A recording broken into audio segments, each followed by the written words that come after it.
I'd like to thank everyone for joining us this afternoon, especially the police department, sheriff's department, a representative from the fire department. I know that when this happened 30 years ago, you guys played a major part in helping them get a decent burial. 30 years ago, this coming up Tuesday is the anniversary of, I believe, one of the Quincy's saddest moments. It was on that date that Alan, here at age 5, was beaten to death by the people who were supposed to love you, protect you, and it forever etched its date in my mind and memory. Many of us that are here were students at the time at Washington School with him, whether we was in kindergarten with him or actually I was in 4th grade, so I was a couple grades ahead of him, but I still remember when the incident happened, and it stayed with me basically all my life. And I mean, I think about it all the time. It's not a moment don't go by, I don't drive down Main Street, look over here and see the grave, you know, and think about being a 5-year-old. I have a 5-year-old at home now, and it just makes me laugh when he's running around pretending to be Batman or Spider-Man or Billy the Exterminator, you know, he's his favorite person.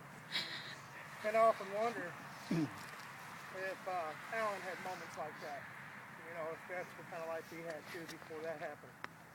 And I know I have a 12-year-old, he plays guitar, and he's so proud when he learns a new chord, a new song. And I always think, what if Alan would have made it 12? Would he have been an accomplished musician? What would he accomplish? So I always wonder, what if? As we moved on through grade school and into high school, you know, some of us played sports, some of us was involved in clubs, stuff like that. We never got the chance to partake in any homecomings, school dances, graduations. So I always wondered, what if? What would people would have been like if he wouldn't have got me today? So it always boils and sticks in my mind about it. There's many people that told me stories about him that worked at the school, that never seen him come to school. Even though he may have been battered, he was always in pretty good high hopes, always in pretty good spirits. Just the idea of it, like I said, what could he have been, or what if? What if it wouldn't happen? What could he have happened? So I want to keep his memory alive. It's just, I know it's 30 years ago, but it doesn't mean it can't happen again.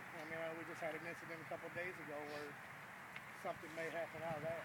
And it's just terrible. It's a terrible event that somebody would do that to somebody that you're supposed to protect and love. And I always think of these little kids, they don't know they don't know a bad thing.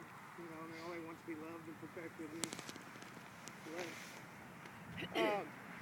Alan went to Washington School with us. Washington is no longer the Warriors, but in our mind, we're always the Warriors.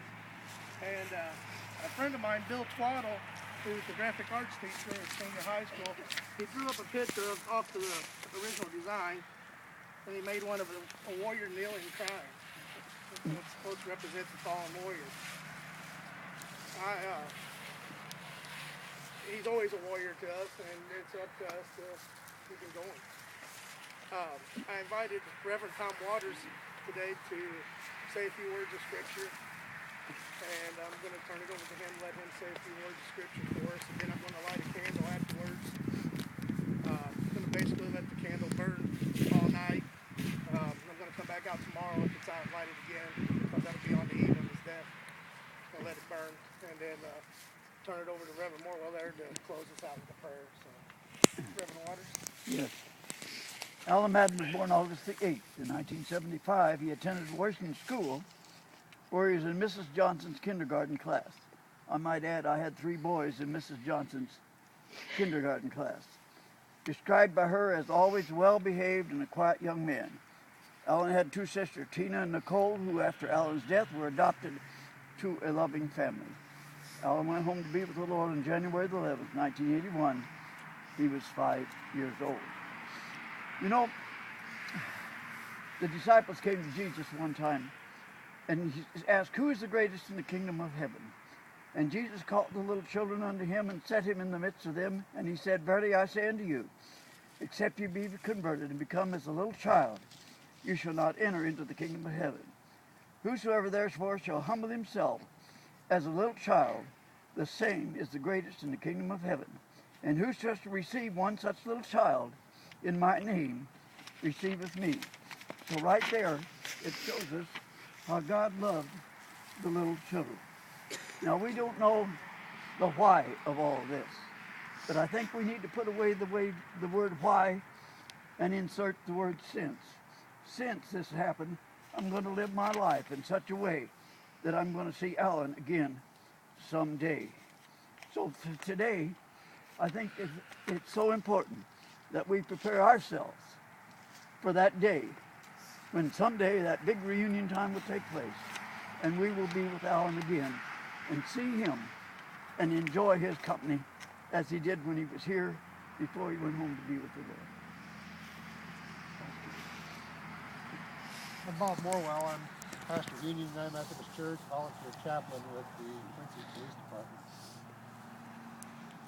I lived about 100 miles from here when this incident happened, but like most of the people in Illinois, I heard about it and was filled with a sense of horror and rage that I can still vividly recall. But I also remember that there was compassion that arose out of this dreadful tragedy. The police department, the fire department came forward and arranged for a place for Alan to be laid to rest.